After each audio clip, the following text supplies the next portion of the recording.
Magkakaiba man ang ating pananaw at bagaman magkakatunggali ang magkabilang panig dito sa impeachment court, may mga bagay-bagay na dapat pinagkakasunduan at pinagkakaisahan natin. Lalo na dun sa mga napuyat kagabi kakapanood ng TV.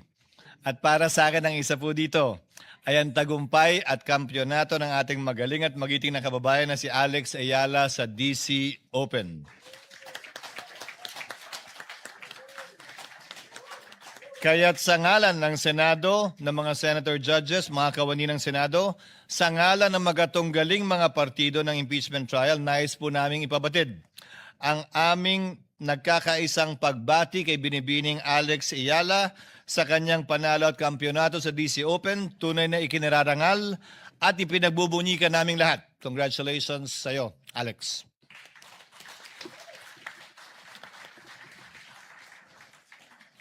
Kaya pag may inaantok po na Senator Judge, malamang nanood kagabi. The clerk of court is instructed to kindly call the case before this impeachment court. Case number 004-2026 in the matter of impeachment trial of Vice President Sara Zimmerman Duterte. Appearances?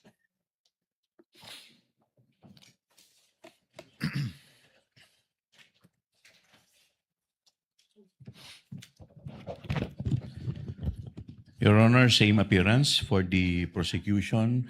I understand, Your Honor, that this is a continuation of the direct examination of the prosecution's witness, Attorney Wamil.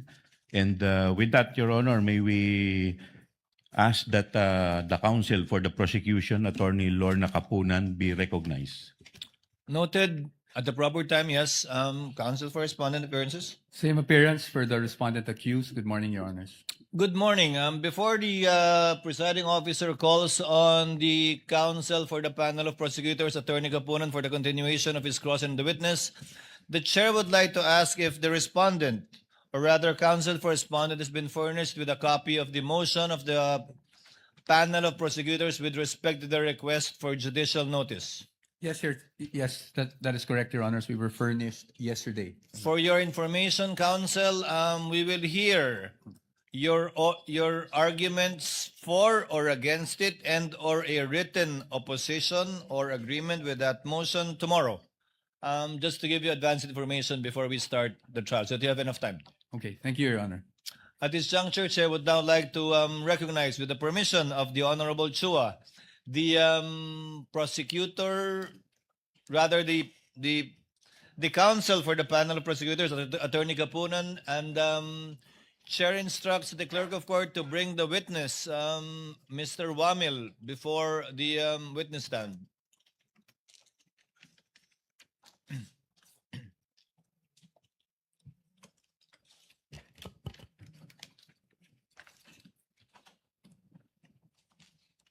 Mr. Wamil, it is understood that you will be continuing with your testimony under the same oath that you had and did yesterday. Do you understand that, sir? Yes, Your Honor. Attorney Kapunan, counsel for the panel of prosecutors, you may continue with your direct examination of the witness, Mr. Wamil of the Commission on Audit. Thank you, Your Honors. To the Senate impeachment judges and to the presiding officer and Senate President, I beg the indulgence of this honorable court to start this with a recess. The reason this is necessary, Your Honor, is because yesterday, when prosecution asked for a recess with the permission or consent of the counsel for the respondent, we started to identify and cross-check the 845 acknowledgement receipts. Unfortunately, time ran out, and our assisting counsels only were able to show half of it, Your Honors. Although this court will recall that under Rule 130, Section 3, in coordination with Section 7, we were able to mark a tabulation or a summary prepared personally by this witness, Your Honor, to preempt any possible objection of the respondents and any manifestation that they were not allowed to compare the copies of our exhibits and their own exhibits as regards the rest of the acknowledgement receipts, Your Honor, unless they will stipulate that there is no need, Your Honor, then it becomes necessary for a brief recess, Your Honor. Counsel, for what purpose is the recess? Your Honor, please, yesterday, when we resumed hearing yesterday, Your Honor, and we were going over these 3 boxes and several folders, Your Honor, it had to abruptly stop because we had resumed session. And at that time, our associates noted that kalahati lang po ang natapos sa pag-compare. Counsel, the presiding officer will have a query first beforehand. Yesterday, you presented a summary and a table of his findings based on the 845 acknowledgement receipts contained in the 3 boxes. 3 boxes. Yes, Your Honor. And you presented some samples. I count 1, 2, 3, 4, 5, 6 examples rather. So you mean to say you want to present more acknowledgement receipts as samples as part of the tabulation of the witness? No, Your Honor. What we would like to do now and inquire from counsel for the respondent is if it's no longer necessary for your associates to look over the said acknowledgement receipts, Your Honor, if they can manifest that and to preempt any possible technical objection in the future on their cross-examination or upon offer of these exhibits, Your Honor, because these exhibits will have to be offered in due time. And we do not want it as an objection to the offer that they were not able to compare the rest of the acknowledgement receipts, Your Honor. Now, to preempt that, if counsel is willing to forego with that potential objection, Your Honor, we're ready to proceed. You're talking of only the acknowledgement receipts for the period covering December 21 to December 31, 2022. Yes, Is Your that Honor. what you're referring to? I think I know what counsel for respondent will already say, but yes, counsel for respondent, what is your comment on the manifestation of the counsel for the panel of prosecutors? Your Honor, we haven't stipulated on anything, so I don't see why there's a need to compare, actually. We haven't stipulated on anything. Actually, Attorney Kapunan, counsel for the respondent already said yesterday that just subject to cross insofar as the non-stipulated matters is concerned. That's correct. The counsel for respondent stipulated on everything you asked for in your list of documents except for that. Except for the acknowledgement receipts for the period covering December 21 to 31, 2022. My understanding, counsel, is that you will be presenting samples from the tabulation or summary of the witness. And as I said, you presented already 6. You may proceed to present samples or examples under each category of his table without prejudice, however many they may be, subject to your call and discretion, given the refusal to stipulate by the counsel for respondent, which is, of course, they would be well within their rights not to do so, given their own legal theory of the case. We submit, Your Honor. So kindly proceed, counsel. With the permission of this honorable court, same appearance. Good morning to the senator judges. Mr. Witness, yesterday, you were able to identify 845 going through these documents, acknowledgement receipts. Mr. Witness. Yes, ma'am. In these 845 acknowledgement receipts, which the prosecution marked as exhibits P-1-8-1 up to P-1-8-848, there is a portion there, and I will show you a sample on the screen. There is a portion in all of these acknowledgement receipts. At the bottom thereof, there is a signature in the phrase certified true copy. Can we present this witness with a sample acknowledgement receipt?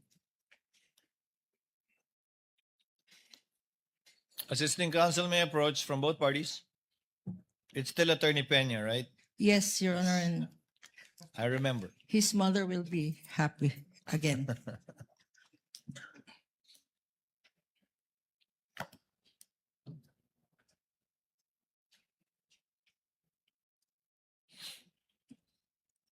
Can you go through some of this acknowledgement receipts, Your Honor?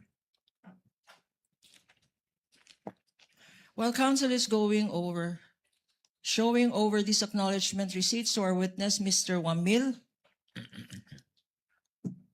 we would like to make a manifestation that at the bottom portion of all of these exhibits, identified or being identified now by this witness, have the statement certified true copy being shown on the screen.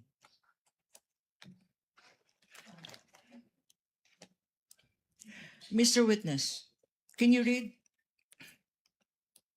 Yes, ma'am. It says certified true copy, and there is a name, Davin Bakay. Would you know who this person is? Yes, ma'am. Who is Mr. Bakay? Siya po ay admin staff ng COA ICFAO. Koa Ikfao. And his signature, there is a signature that appears over the name Davin Bakay. Whose signature is this? Sa kanya po. Why do Kay you Devin know? Bakay po. Nakita ko po siyang pumirma ng ibang dokumento at yung kanyang pirma sa mga dokumentong iyon ay kapares po ng kanyang pirma sa certified true copies. In all of these acknowledgement receipts that you have seen or saw yesterday, Yes, ma'am. is it the same Bakay that certified as to this photocopies being certified true copies? Yes, ma'am. Okay. Your Honor, with that, we will proceed where we left off yesterday, Your Honor. Yes, I believe you were able to identify already the checks and made the witness identify the checks already. For the first, second, and third quarter, counsel, if I'm not mistaken. Yes, Your Honor. You may proceed, counsel. Yesterday, Mr. Witness, we had identified and you had confirmed certain land bank checks. We will now go to disbursement checks, which you said, disbursement vouchers, which you said were among the documents submitted by the Office of the Vice President to allegedly liquidate her confidential funds, if shown to you, Mr. Witness. 3, disbursement vouchers. And again, with the kind permission of the court and for easy reference of the honorable impeachment judges on screen, and if you please check this copy being shown to you, these are stipulated documents, Your Honor, and common exhibits of both the prosecution and the defense. For the prosecution, there is a disbursement voucher dated January 31, 2023, Exhibit P-1-10-B, shown on the screen. Likewise, there is a disbursement voucher dated April 10, 2023, Prosecution's Exhibit P-1-10-C, and likewise, the defense exhibit. And lastly, disbursement voucher dated July 13, 2023, Prosecution's Exhibit P-1-10-D.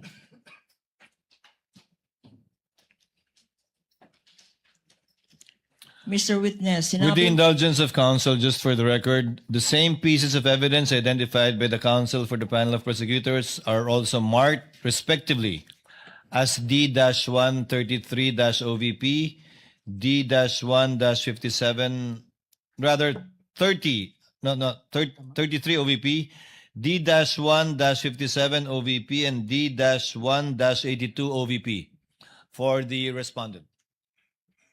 Counsel may proceed. Thank you, Your Honor. Now, Mr. Witness, sinabi mo kahapon na itong mga disbursement vouchers ay sinubmit ng Vice President mismo, ng office niya. Yes, ma'am. Okay. Pakisabi sa atin, ano ba ang significance nitong mga disbursement vouchers na nakikita natin sa screen?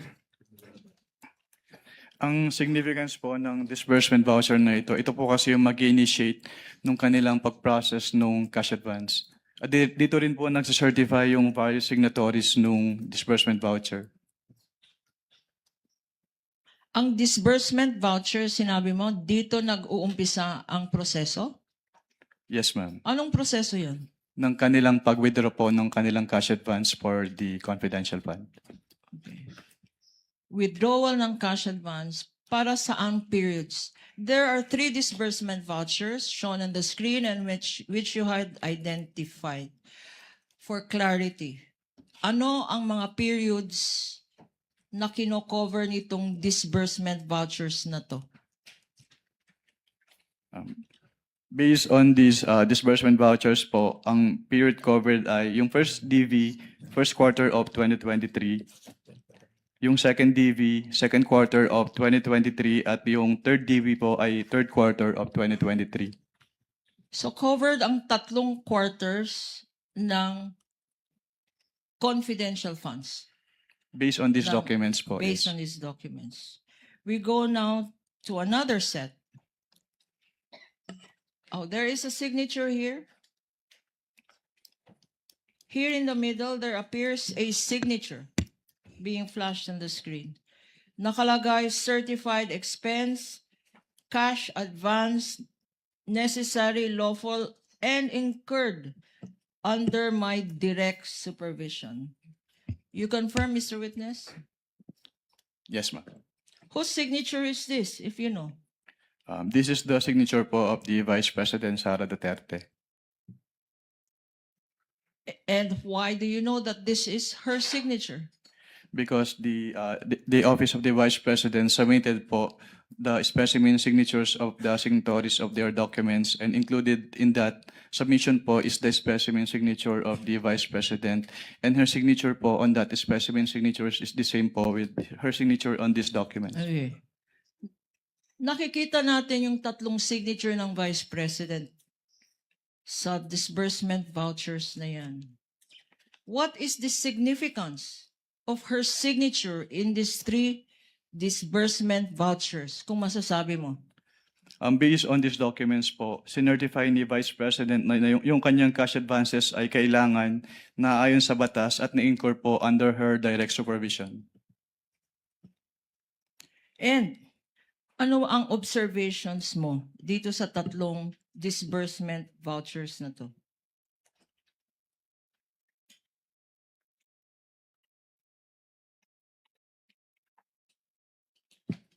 With respect lang po dun sa disbursement voucher for the third quarter of 2023, hindi po napirmahan yung Box E, which is the receipt of payment portion. Anong significance ng observation mo na to? Ito po kasi yung patunay na na-receive ni kung sino man po yung pay nung cheque, yung payment. Okay. At sa pagka-evaluate mo nitong disbursement vouchers na to, ito ba ay compliant sa joint circular na sinabi mo kahapon? Based on my evaluation po, wala naman po akong nakitang findings bukod dun sa walang signature yung Box E of the third quarter disbursement voucher. Okay. Punta naman tayo sa next set of documents. 3 na naman to for the 3 periods that you mentioned. Showing to you on the screen, and please go over the documents being presented by Attorney Peña. There is a liquidation report dated March 29, 2023. Prosecution's Exhibit P-1-9B. A liquidation report dated July 11, 2023, which is prosecution's Exhibit P-1-9C, and a liquidation report dated October 23, 2023, prosecution's Exhibit P-1-9D, a common exhibit stipulated by counsel for the respondent yesterday, Your Honor. We Again, confirm. with the indulgence of counsel for the panel of prosecutors, for the record and for the easy reference of Senator Judges, The three documents referred to by Attorney Kapunan respectively are marked as well by the respondent as D-1-30-OVP, D-1-55-OVP, D-1-80-OVP. Do you confirm, Counsel? I confirm, Your Honor. Counsel for the panel of prosecutors, Attorney Kapunan, you may proceed. Thank you, Your Honor. In the middle of these three liquidation reports, there appears to be an indication, quote unquote, certified purpose of cash advance duly accomplished. You confirm that, Mr. Witness? Yes, ma'am. And there is a signature again appearing on top. There is a signature appearing thereat. Whose signature is this? This is the signature po of the Vice President Sara Duterte. And you're familiar with this for the same reason, Mr. Witness? Yes, ma'am.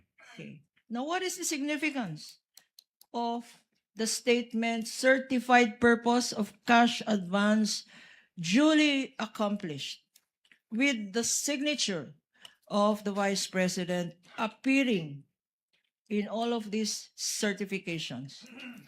Based on these documents po, ang significance po nun ay sinertify po ni Vice President na yung purpose ng kanilang cash advances ay na-accomplish po ng agency. And any observations as regards these three documents?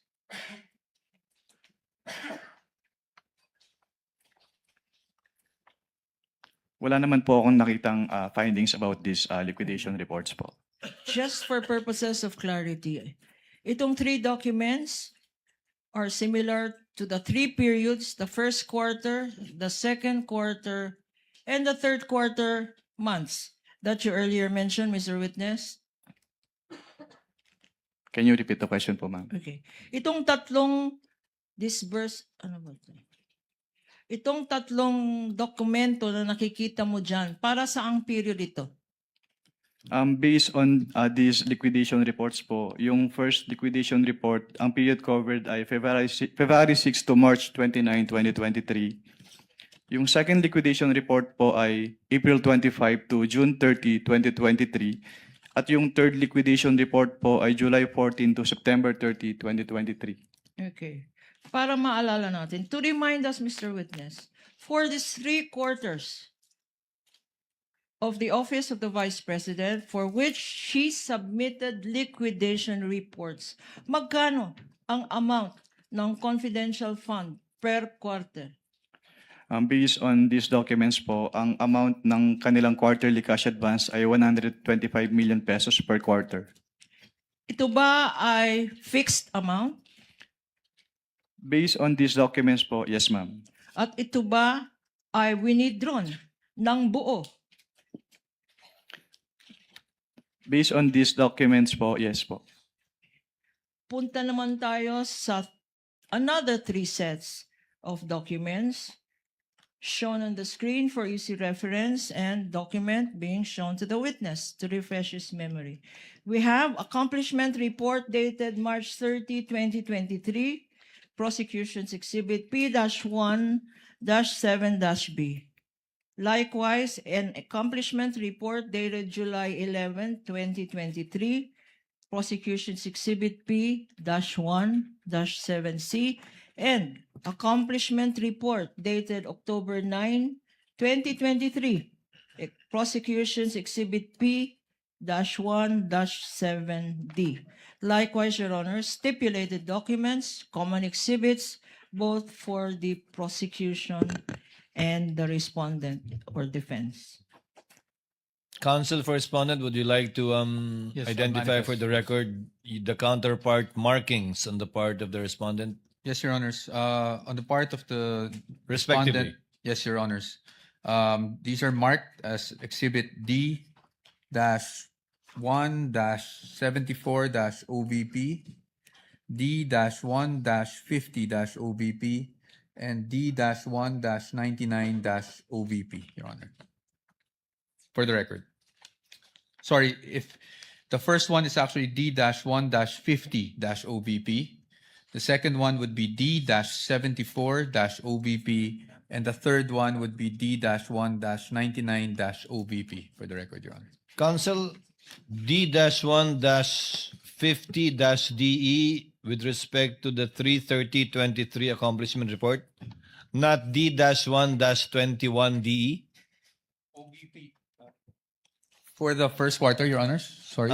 Yes, you may repeat. accomplishment report. For first quarter, it's D-1-50 okay. dash OVP, not DE, Your Honor. Dash OVP.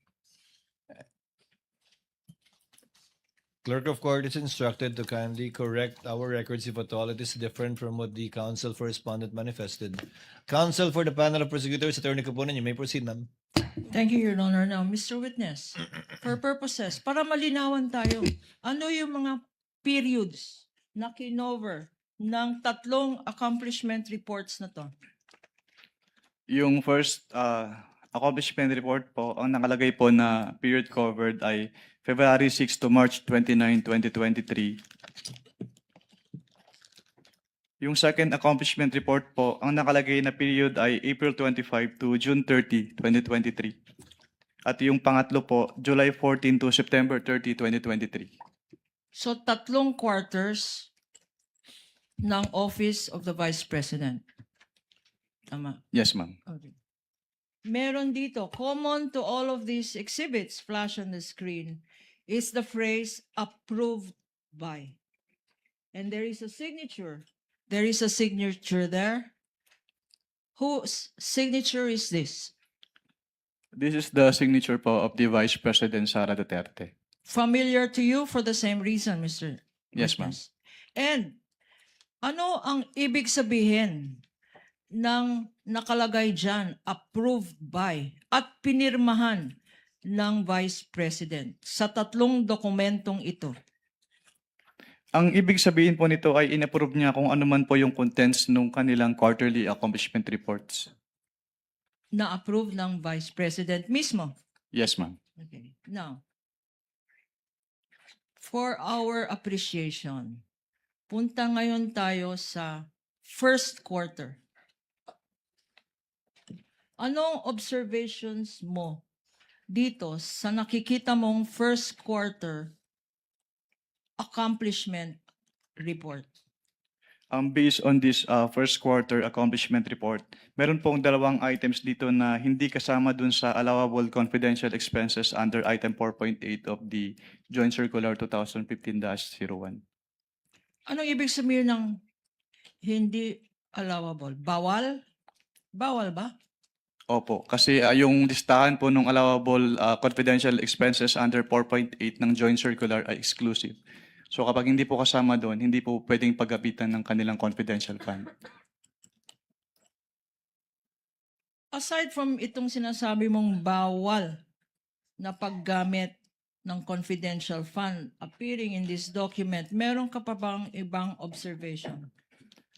Meron din pong line item for the payment of reward under item B po nung kanilang actual outcome and accomplishment at wala po silang sinubmit na any document evidencing the success of the information gathering or surveillance activities on account of the information given by the informer as required po under item 4.8.5 of the Joint Circular. So itong linalagay dyan ng payment of reward, ang sinasabi mo, Mr. Witness, based on the Joint Circular, violation ba ito? Yes, ma'am, that is a violation po. Bakit ulit violation itong nakalagay dyan? Violation po siya since hindi po siya compliant dun sa conditions ng payment of reward, which is yung dapat meron po siyang supporting document evidencing the success of the information gathering or surveillance activities on account po ng information given by the informer. Sa lahat ng mga liquidation documents na binigay sa'yo or sinubmit sa office ng COA ICFAO, wala bang any dokumento na nagpapatunay na ang rewards na binigay sa informant ay nag-result ng successful activity? Based on their submissions po, wala po, ma'am. Meron pa bang observation dito?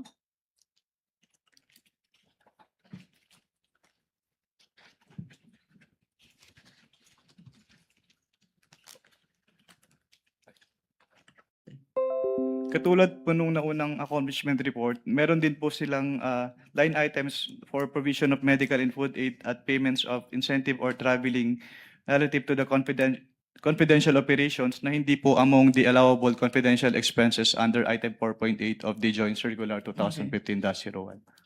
Sinabi mo na meron nakalagay dyan, medicines. Bakit sinabi mo na bawal o hindi allowed ito Dahil sa hindi, joint circular?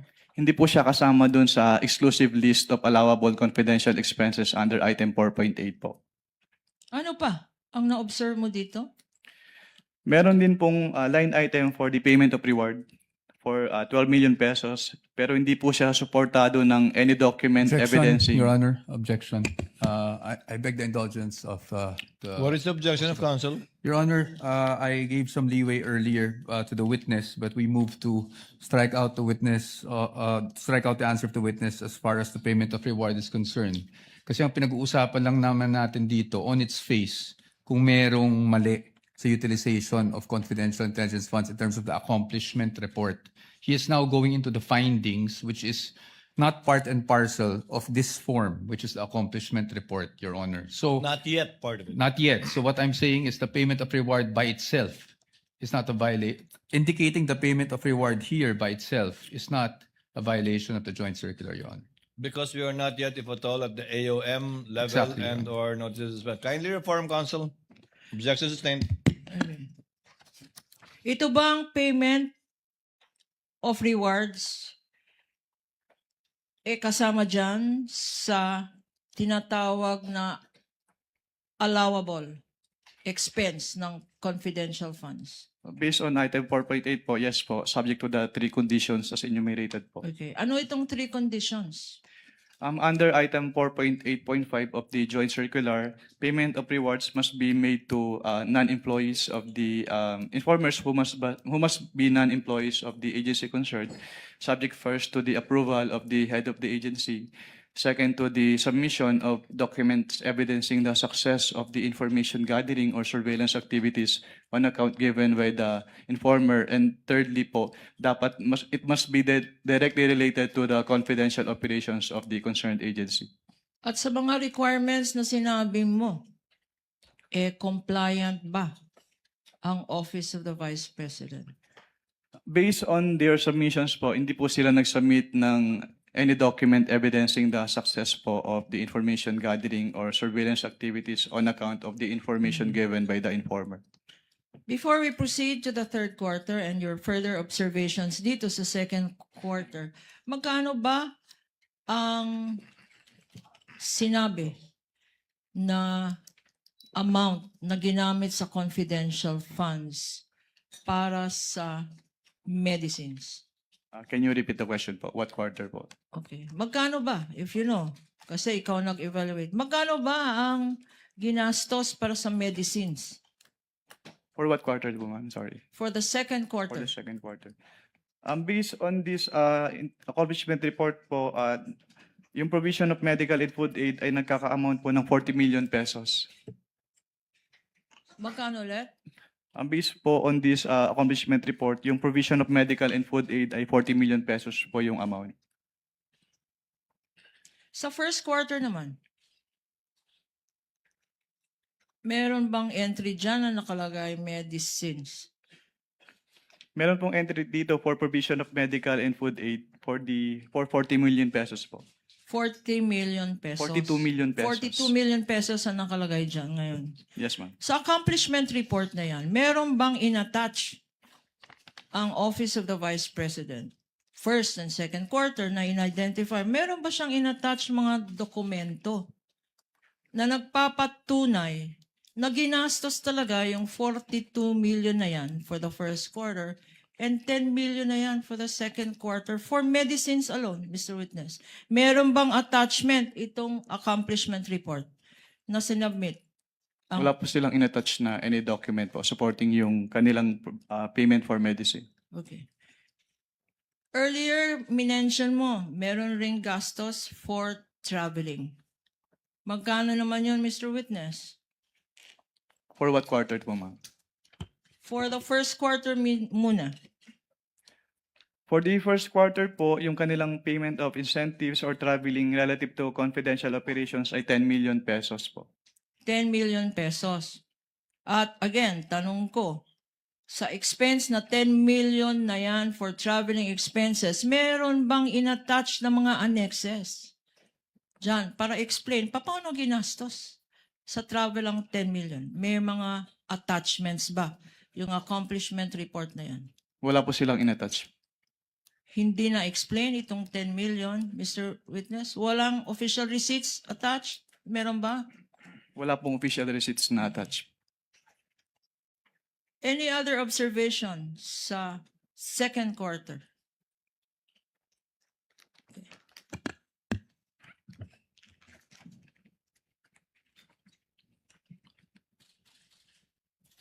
There you go. Okay.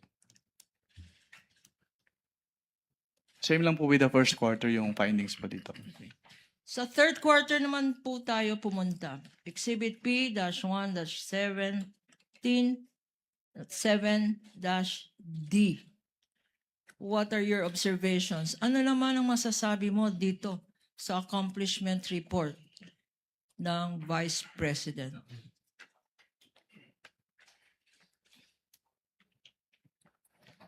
Meron din po silang payment of reward dito na worth 35 million pesos. Pero wala po silang inattach na any document evidencing the success of the information gathering or surveillance activities on account of the information given by the informer. Okay. Sinabi mo na walang sinubmit na ebidensya. Wala bang naka-attach dito sa accomplishment report? Wala po, ma'am. Okay. Walang report on success of the surveillance activity? Wala po.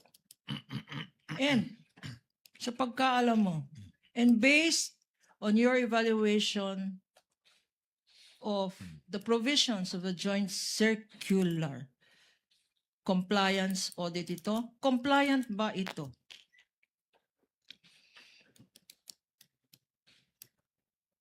Hindi po siya compliant, ma'am. Bakit, Mr. Witness? Dahil wala nga pong supporting document po yung kanilang payment of rewards as required under item 4.8.5 of the joint circular. Sinabi mo 4.8 ng joint circular. Ito ba yung pinakita mo sa impeachment court kahapon? Yung 4.8 na yan. Yung provision? Isa po siya sa pinakita kahapon. Okay. Ngayon, magkano naman? Magkano yung item na yan sa third quarter report? For the third quarter po, ang amount ng kanilang payment of rewards ay 35 million pesos. 35 million pesos. Para sa isang quarter lang. Yes, ma'am. Para sa third quarter. Okay. Thank you, Mr. Witness. Punta naman tayo sa next set of documents na sinabit rin ng Office of the Vice President para i-liquidate yung kanyang confidential funds for the first, second, and third quarter. I refer you now, flashed on the screen and being shown to you, are certifications submitted by the Office of the Vice President. Unang-una, certification of the Office of the Vice President dated March 30, 2023, Exhibit P-1-6-B. Pangalawa, OVP certification dated July 11, 2023, which is Prosecution's Exhibit P-1-6-C. At pangatlo, OVP certification dated October 9, 2023, Exhibit P-1-6-D for the prosecution stipulated upon by the respondent and likewise part of their defense exhibits. Yes, we confirm, Your Honor, and we would like to manifest that for the first quarter certification, that is marked as Exhibit D-1-34-OVP.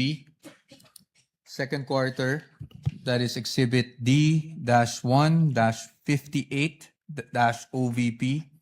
And for the third quarter, it's D-1-83-OVP for the defense, Your Honor. And your documents are certified true copies, counsel for respondent. That is correct, Your Honor.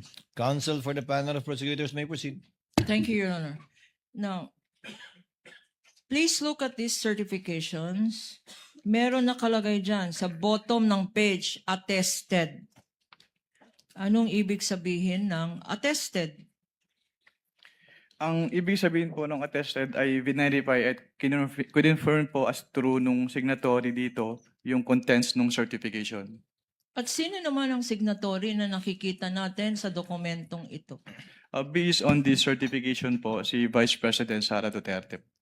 At siya mismo ang nag-attest na tama lahat ang nakalagay dyan? Based on these documents po, yes ma'am. Okay. And you are familiar with the signature for the same reason, Mr. Witness? Yes ma'am. Ano naman ang mga observations ang masasabi mo tungkol sa tatlong dokumentong ito? Incidentally, Mr. Witness, what periods did this cover? Again, for the record? Based on their submissions po, yung for the first quarter, yung February 6 to March 29, 2023. For the second quarter, April 25 to June 30, 2023. And for the third quarter, July 14 to September 30, 2023 po. Okay. Ano naman ang masasabi mo? Ano naman ang observations mo sa tatlong dokumentong ito? Since these are pro forma documents po, wala naman po akong na-note na observations with these certifications. Anong ibig sabihin ng pro forma? Parang copy-paste? Naka-attach po siya as annex dun sa Joint Circular 2015-01. Okay. Naka-attach sa joint circular at yun ang Naka-annex. sinabit nila? Naka-annex po Okay. yung Tawag- format. Ang tawag doon ay Pro forma po. Naka-annex yung format dun sa Joint Circular ang 2015-01. tawag ko doon copy-paste. Na copy-paste. Anyway, Your Honor, again, with all due respect to opposing counsel, I would like to object to Sustained. that characterization, Your Honor. Sustained, counsel. I withdraw, Your Honor. I just could not resist myself. Sustained. Counsel No. may proceed. Provisions of the joint circular. Sinabi mo, ito yung pinagbasihan mo ng mga evaluation mo ng mga documents na to. What, if any, are the violations that you observe based on the joint circular? May i-clarify po kung anong document po yung pinipertain niyo, ma'am. Ano? Sa lahat ng dokumento. Sa lahat po ng dokumento. Based on, for what quarter po? Sorry. For all the quarters. For all the quarters. Yung first and second quarter po kasi magkasama sa isang AOM lang. And then yung third quarter ay nakaseparate po yung AOM. So punta muna tayo sa first and sinasabi mo, Mr. Witness, na yung first and second quarter, isa lang ang na-issue na AOM. Ano tong ibig sabihin ulit ng AOM? Audit Observation Memorandum po. Okay. And Based on the Joint Circular 2015-01, yung Audit Observation Memorandum po ay yung written notification to the agency informing them of the deficiencies po noted during the audit and requiring them to submit an explanation or the documents being sought po dun sa AOM or both. okay, under the circular, this joint circular that you mentioned, ito bang Audit Observation Memorandum? Kailan ini-issue ito? Ini-issue po siya upon evaluation po nung auditor noong documents at may na-note po siyang findings doon based on the evaluation po. Okay. Pero meron tayong konting background, no? Kasi kahapon, meron ring na-stipulate ang respondent at ang prosecution ng mga notice of suspension at notice of disallowance. For the better appreciation of this honorable court, paki-educate kami. Pakisabi nga anong difference ng AOM, Audit Observation Memorandum, pagkatapos yung notice of suspension, at pagkatapos yung notice of disallowance. Ano ang mga pagkakaiba nitong tatlo? If I am to start po with the definitions po based on the joint circular, katulad po nung na-define ko kanina sa AOM, it is an written notification to the agency concerned of the deficiencies noted during the audit and requiring them to submit an explanation po or the documents being sought or both po. At ang agency po ay merong 15 days from the receipt of the AOM within which to submit their comments, justifications, or documents po as required Okay. po in the AOM. So pagkatapos ng issuance ng isang audit observation memorandum, ang mga subject ng audit ay binibigyan ng 15 days para mag-submit ng mga dokumento. Based po dun sa rules and regulations on settlement of accounts po ng COA. Yes, ma'am. Paano pag may sinubmit na dokumento at hindi pa rin sapat or tama or insufficient or may discrepancy? Anong nangyayari? Kapag may sinamit po na document at based on the evaluation of the auditor, hindi pa rin po sapat yung document na yon, then that is the time po na mag-i-issue na po ng notice of suspension. At- Anong definition ng notice of suspension sa joint circular?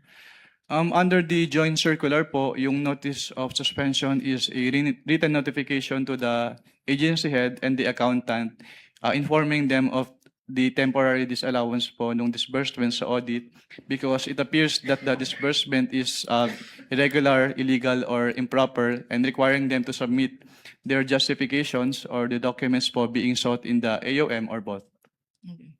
Sinabi mo, Mr. Witness, para maintindihan natin, no? Ito ay temporary. Okay. Yes, ma'am. Based on findings na irregular. Ano ba irregular? Ano ibig sabihin Irregular. ng irregular? Based on COA circulars po, ang irregular disbursement ay yung mga disbursement na hindi umaayon or hindi nagko-comply dun sa requirements ng mga COA issuances. Okay. Sa Pilipino, ang tawag dito ay irregular pa rin. Tama? Itong illegal. Anong ibig sabihin ng illegal? Kapag sinabi pong illegal, yung disbursement po ay hindi nagko-comply dun sa applicable laws. At kung sinabi mong improper, Kapag improper naman po, ang ibig sabihin, yung expenses ay either unnecessary, excessive, extravagant, or unconscionable po. so pag nagbigay kayo ng notice of suspension, ito ay nagpapahayag. This means, ang significance nito ay na-observe ninyo, ikaw, sa audit findings mo, na ito ay irregular, illegal, or improper. Leading, Your Honor. Objection. Kindly reform, Counsel. I will go to the next question. Pag hindi na-comply ang notice of suspension, what action, if any, is taken by your office? Kapag hindi po na-comply yung notice of suspension, then that is the time po na mag-i-issue na kami ng notice of disallowance. Ano naman itong notice of disallowance? Based on the joint circular po, yung notice of disallowance ay yung written notification to the agency head or the accountant informing them of the disallowance nung disbursement and requiring them to restitute the amount po nung disbursement because yung disbursement ay illegal, improper, or irregular. So, Mr. Witness, whether tinatawag mo ito AOM or Audit Observation Memorandum, or whether notice of suspension, or whether notice of disallowance, in these three stages, nabibigyan ng opportunity ang ino-audit na agency para mag-comply? Yun po ba ang ibig sabihin ng explanation mo? Kapag sa AOM po, tsaka notice of suspension, yes, binibigyan po silang ng opportunity para mag-comply. Pero kapag ND na po kasi, pag notice of disallowance, ang tangi remedy na lang nila is to settle the amount or to appeal with the commission proper. Okay. Let us go now to the issue of the office of the Vice President. Earlier, you said AOMs were issued to the office of the Vice President, correct? Now, Yes, ma'am. specifically, let us go now to the first and second quarter of 2023, showing to you, and if shown to you and flashed on the screen, would you be able to identify the same?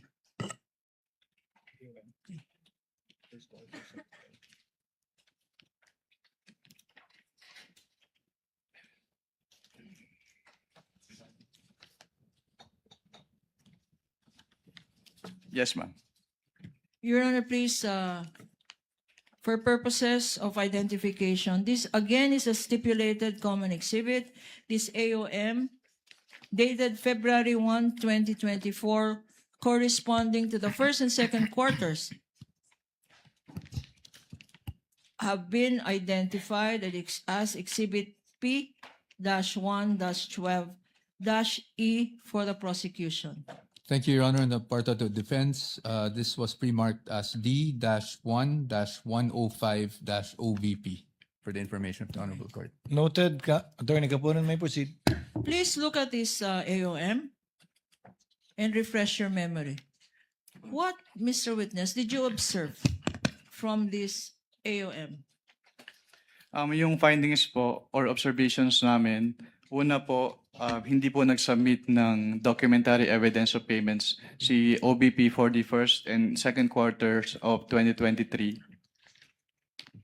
Pangalawa po, based on their accomplishment report, meron kasing nakalagay as payment of rewards pero wala pong sinubmit si OBP na any document evidencing the success po, which is in violation of the item 4.8.5 of the joint circular.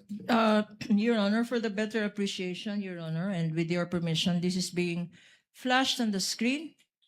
The findings made are boxed in red, Your Honor. So yung second finding mo, una, ulitin natin. Yung una po ay walang sinubmit na documentary evidence of payment si OBP for the first and second quarter of 2023. Ano pa?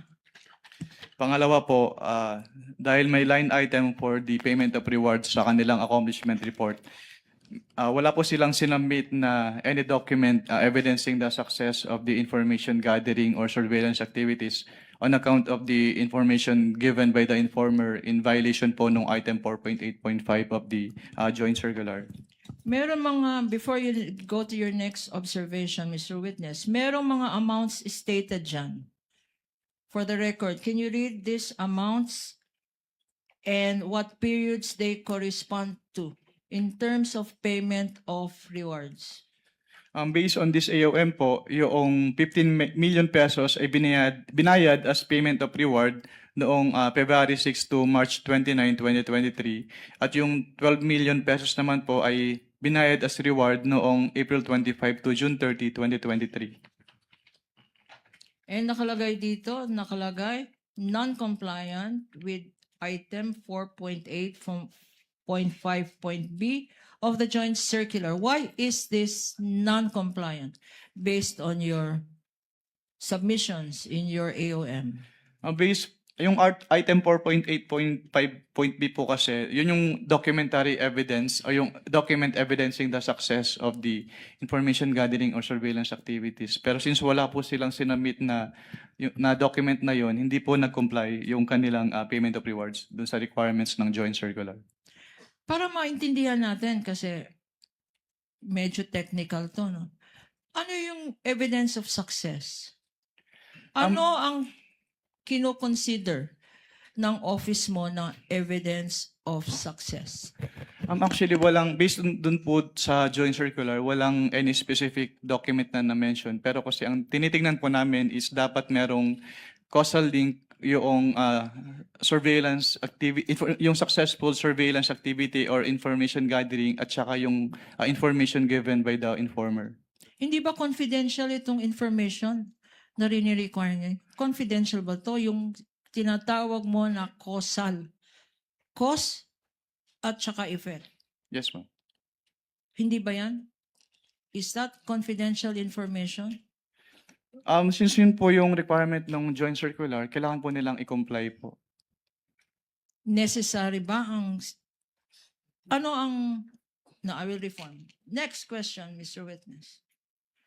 There is a box here in paragraph 3. What is this all about? What box po?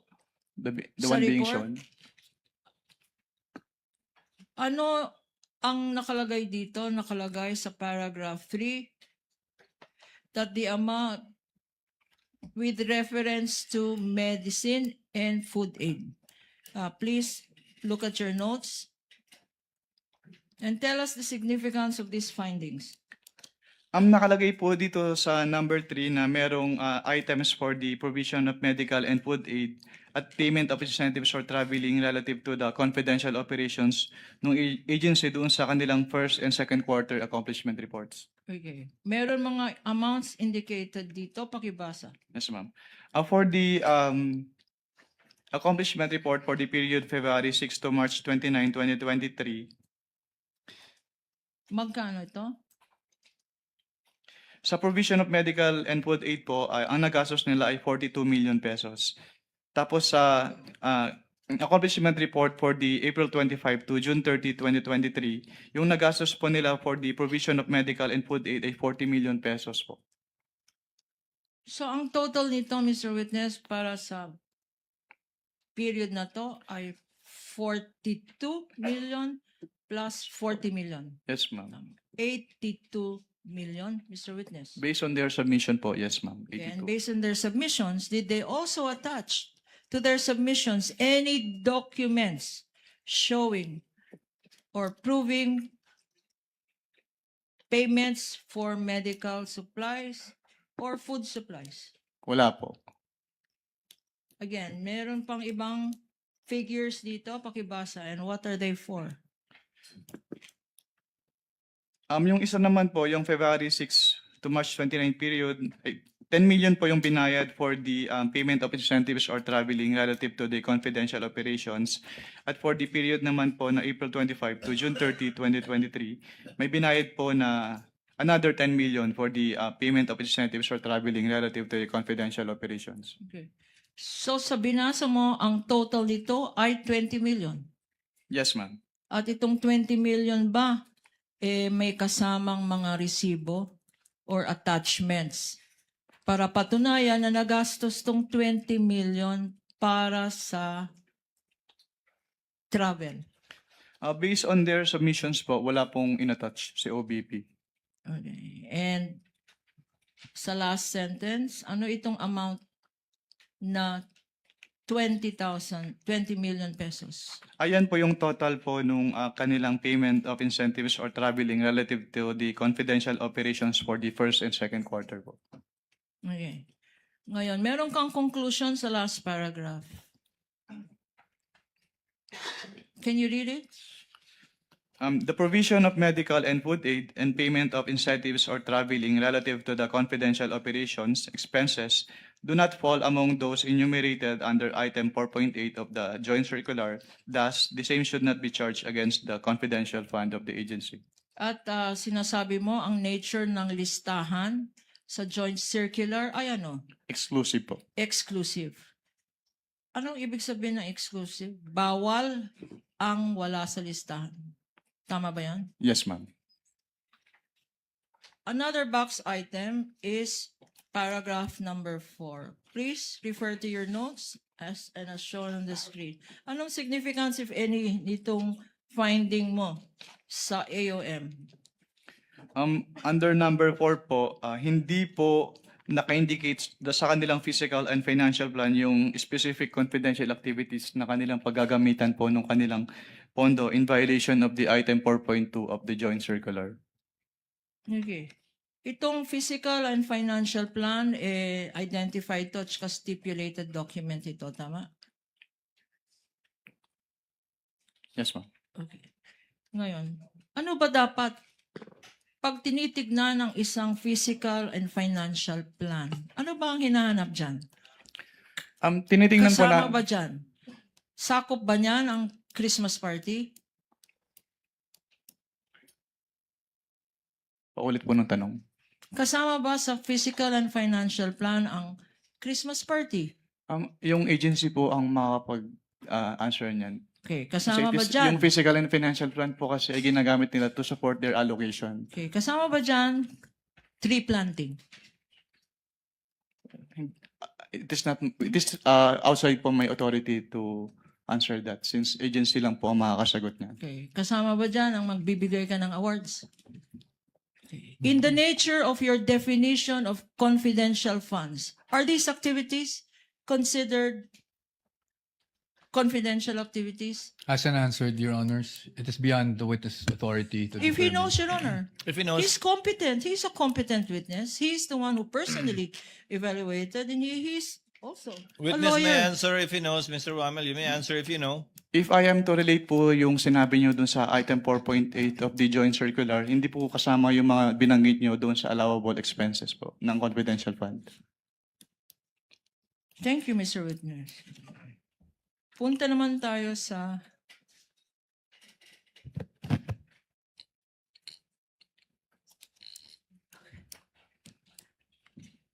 itong AOM, Audit Observation Memorandum, ang exhibit number ay, for the record, P-1-12-E. Mr. Counsel for the respondent, this is a common exhibit. Already stipulated and the counterpart exhibit marking by the respondent was already given for the record. After receiving,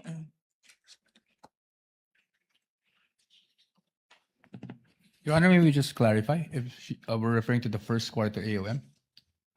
She's referring to The the first and second respondent's D-1-105-OVP. Thank you, Your Honor. Your Honor, for clarity's sake, the first and second quarters are covered by only one audit observation memorandum, which this witness just testified on. Yes, counsel. The counsel for respondent confirms that. The presiding officer confirms that as well.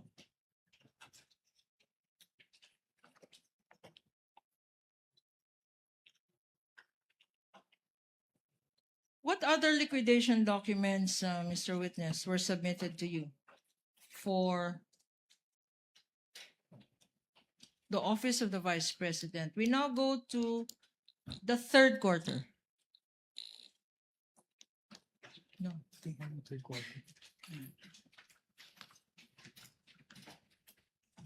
No.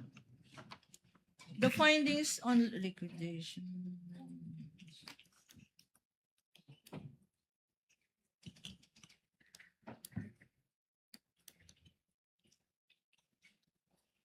Mr. Witness, what were your findings? Because this covered the first and second quarter. Ano naman ang findings mo tungkol sa third quarter Sa ng Office of the Vice President? Sa third quarter po ng third quarter cash advance and liquidation po ng Office of the Vice President, ang naging findings po doon ay una, hindi nag-submit si Office of the Vice President ng kanilang documentary evidence of payments para sa kanilang third quarter liquidation, which is violation po nung item 4.12 of the joint circular. Yung kanilang accomplishment report ay merong payment of reward. Pero hindi po siya substantiated ng any document evidencing the success of the information gathering or surveillance activities on account of the information given by the informer, which is in violation of the item 4.8.5b of the joint circular. At pangatlo po, Your Honor, may I be allowed po to refer to the AOM for the With complete the permission of the presiding enumeration po officer. of the findings? May the witness refer to his notes Counsel, to Your Honor. refresh his memory. May we just clarify on this matter, just a brief, because yes, yesterday, what is the comment of counsel for yesterday respondent? I remember that the witness was only in ICFAO until February 2024. Is that correct? May we check the record if that is correct? Yes, Your Honor. 2014 to 2024. That's what he said. Okay, so this AOM for the third quarter was issued August 8, 2024, Your Honor. So he is referring to something that he has no personal knowledge of. What month did you leave?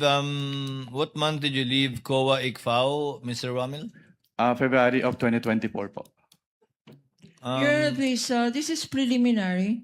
We would have, if we were allowed to continue with this questioning, Your Honor, that this witness will attest to the fact that he was the one, before he left, he prepared a draft of an AOM for the third quarter. And if I may be allowed, maybe counsel, will see the relationship of my question to Then This AOM. witness, kindly not refer to an AOM.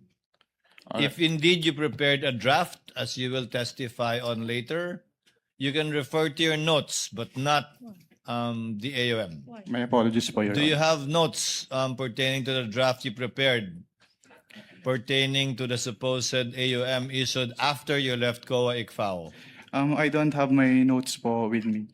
Pero I can give po yung the additional audit observation po based on my draft po na sinamit sa ICFAO. May we see the draft, Your Honor, before Do he you gives have his a copy of the observations? draft, Counsel, Mr. Wamil? I do not have the copy of draft po with me. Then Nasa we file po object, siya Your ng Honor. ICFAO. Counsel, Attorney Caponan, do you have a copy of the draft? Will you be marking it? No, Your Honor. We are not marking a draft.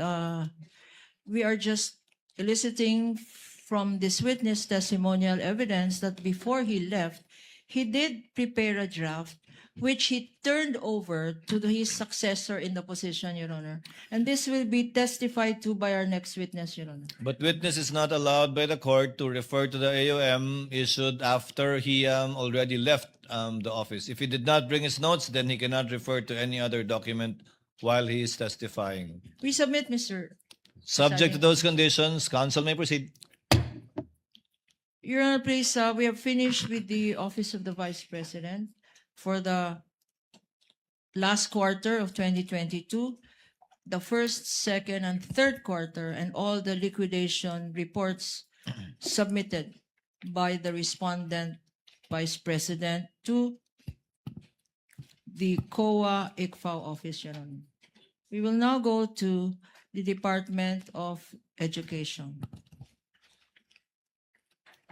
And for this, Your Honor, can I ask for a 1 minute recess so I can confer? Just 1 minute, Your Honor.